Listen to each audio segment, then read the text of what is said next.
Ẹ káàárọ̀, ẹ káàsán, ẹ kú ìyálẹ̀ta. Mo kí oníwá, mo kí ẹlẹ́yìn, ọmọdé lẹ́yìn mo kí yín, àgbàlagbà lẹ́yìn mo kí yín o.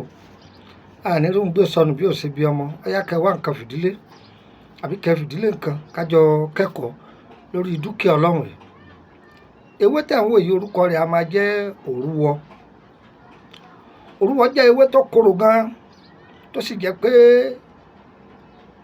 àǹfààní tí ń bẹ lára rẹ̀ kò ṣeé kó.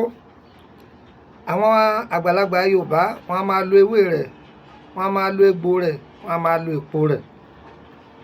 Ewé yìí àti egbò yìí àti èpo yìí kí ni ń ṣiṣẹ́ fún? Báwo kí ibà ó ya wèrè tó tẹ bá já ewé yìí lásán, ewé yìí kẹ gbó kẹ máa mú, Ọlọ́run a máa lò ó ní sábàbí ọgbọ́ ibà kíákíá, èèyàn tọ̀ dànù. À á mú ewé yìí, à á fi ọsàn wẹ́wẹ́ gbó táwa fi mọ ògì gbígbóná, ẹ̀rí èèyàn tọ̀ dànù, ara èèyàn ó fúyẹ́ kíákíá.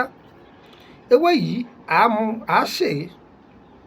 Tá a bá fẹ́ sè é, kí là á fi kún? Ẹ wá egbò ẹ̀gbẹ̀sì, ewé ọ̀sán pòtu.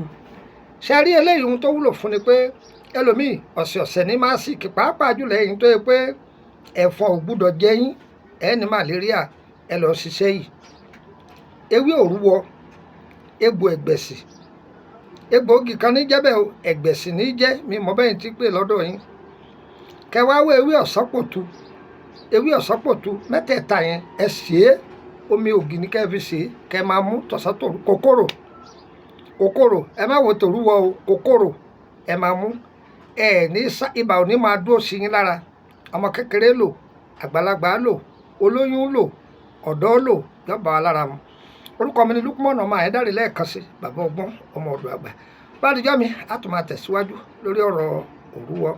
+2348032983298 +2348032983298 gbà kan sí +22954651928. Yọ̀ọ̀yẹ̀ wá o, kò ní yẹ̀ ẹ́ lẹ̀. Ire o, ire kàbìtì.